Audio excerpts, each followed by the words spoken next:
Hey guys, Iron here with a new video, but first I want to thank all my members for helping out the channel. It really means a lot to me, guys, for going that extra mile. Now, if you want to help out the channel in another way, hit that like button for more bit with a tungsten rod. You know which rod I'm talking about. I really appreciate it, guys. Alright, so as you guys can see, got my first T8 Corsair. It's sadly not a super duper fast horse, but she's pretty fast. She got 16 skills out of 20. Now, disclaimer, when I went to this experiment, I only had basic knowledge of horse leveling, and even now I'm only maybe mediocre at it. I never really did this content a lot, nor do I go out catching horses. So I will try to make a few more T8 Corsairs in the future, but now armed with a little bit more knowledge. I'll try to keep the cost down to the minimum. As for this horse, it was kinda like as dumb as bricks, but yeah, I wanted it to be a Corsair so I can later instantly go for a dream horse when they get added, and then hopefully get a better horse, preferably Doom, but we'll see, cause this horse was a little bit pricey, so I might just want to keep it around as a T8 Corsair for the time being. The experiment with this horse was to see how much pearls it would cost me if I go willy-nilly into it, trying to make it a there goes my English, trying to make it a Corsair without all the knowledge. Normally I look through every little detail first to try and min-max the horse, but this time I went into it Leroy Jenkins styles. Oh boy. Yeah. While I was leveling the horse, I started reading up on stuff, and I made my very first mistake when I went to sleep, and I let it get a bunch of levels while I wasn't there. Now, if you're trying to get a fully natural horse or Corsair, this doesn't really help or matter much, but if it does, there appears to be a few techniques you can use to help the horse get skills more often when it levels up. That is the 4-chop method or appearance change coupons. Both are going to cost money depending on how all sideways it all goes, and even then you can still end up with a dumb horse that learns almost no skills. Probably won't be a surprise if I say it's all based on RNG. So, my first mistake was that I didn't put any horse gear on mine for the first 12 or so levels, which is really the point where a horse has the most chance to learn skills, and a 4-piece horse set has an extra 10% chance for it to learn a skill. Super hard mistake there, guys. Don't do it. Don't do it. Then my second mistake was to use appearance change coupons too early in the race to level 30. What I read was that people use them past level 20 or so. So if you don't have all the skills by level 20, the expensive way can save it. Though having said that, did feel like it learned most of its extra skills through the lower levels when using premium coupons, but I could have just been lucky that it was getting its skills on level up, stuff like that. I don't know. I will need to look back into this a little bit more. Now, looking back at it, the 4-chop method seemed to be the best one, really. And if you're missing a lot of skills by the time it is level 20, you can then still apply enough of these premium coupons, as much as you like, to make the horse learn extra skills, if you want to spend money on it. It gets expensive really fast. Now, the 4-chop method is just as it sounds. This skill is likely to be learned when the horse levels up, so when it does level and gets or regains the skill 4-chop, swap it out for any other skill with a skill swap coupon and go train the horse again until it relearns 4-chop once more, and so on until it's level 20. Then decide to you if it's worthy to try and force it to learn a few more skills if it has 13 or more skills already, as you want 16 to 18 skills for the horse to be more easily able to learn the right skills by swapping them in and out, and not switching between force chop and hind kick like 24/7, like in this example here. So if the horse has 13 or more skills already, you could take the plunge and try to force learn it 2 or 3 more skills. From what I read, it's a 50% chance of it learning a skill, or if it doesn't learn a skill, you receive 200,000 experience with that premium appearance change coupon. Now, if I had let this horse train all on its own, all the way to level 30 and spent nothing on it, I think it would have been a 9 or 10 skill T8 dud horse. I don't know if I had just done the 4 chop method, that would have cost me at the worst 5,000 pearls, but at the same time it would then have had all 20 skills, which is very implausible. So let's say if it had around 13 skills through the 4 chop method, and then you could coupon 3 more, it would have had a decent chance to learn the last few courser skills. In the end, I ended up with 16 skills. I swapped out S4 chop and S hind kick instead of the regular one, so that I would have a better chance of getting the skills I needed, instead of just going around getting 4 chop and hind kick again. The S skills are less likely to be relearned, and I kept my horse skill fail stack for the S sideways, and it actually succeeded. So, in conclusion, are the 900 pearl premium appearance change coupons bad? No, but I would personally on my next attempt use them only beyond level 20 if the horse itself has had 12 or 13 skills, and I only needed a few more.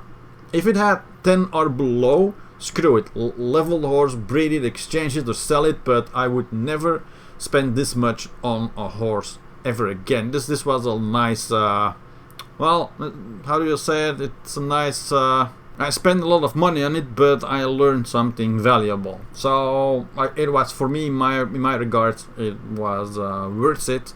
So I don't redo the mistakes I just did on this horse. So yeah, like I said, would never spend this much on a horse ever again. Total cost going blind into this experiment was a total of 16,900 pearls, and I think that's way too much.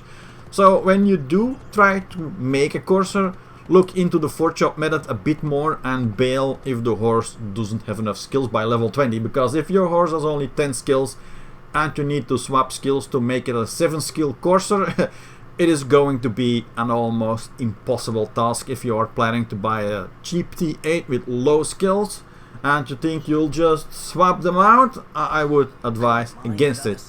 Buy a level 1 and expect to spend a maximum of 5,000 pearls on it as a risk, or buy a T8 courser for silver in game. It's gonna be tough for a while to snipe one, but yeah, that probably is more sensible. Because even with all that, the stats it gains as it levels up, it's also random as well. My horse, its percentile speed is not the fastest horse, as it started out at 130% speed, while a level 1 white one, a pure one, can attain 136, though that's for the purebred white, like I said. The main difference is they can't be a 2-seater, while my horse has that skill. Now, I'm probably never going to use that skill. Maybe in a node war or something, when somebody accidentally hops on the back of my horse and then I gotta kill him. No, wait, that's a guilty. That's probably on my horse then. No, never mind.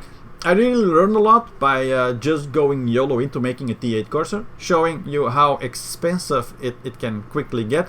I will keep this horse for probably not dream horse attempts in the future, because it was way too expensive to make, and I want to like ride this horse, because if you rebreed it, it can it becomes Doom horse, or the Pegasus that's now into the game. It can that Pegasus can be a dumb horse all over again, and you can spend another like this much on it. So let's see if I can make a cheaper one, because like I just said, you make it the new dream horse. If it evolves or awakens, it's a totally new horse that can be as dumb as bricks. So I hope this helps you guys out to decide what to do. I think I'll yeah, it's now called silver, because I thought I was gonna spend some silver on it, but it pretty much ate the entire pearl shop, so I think it's gonna be named after Pearl. Yeah, And I'm eating noodles this month. I don't know.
you.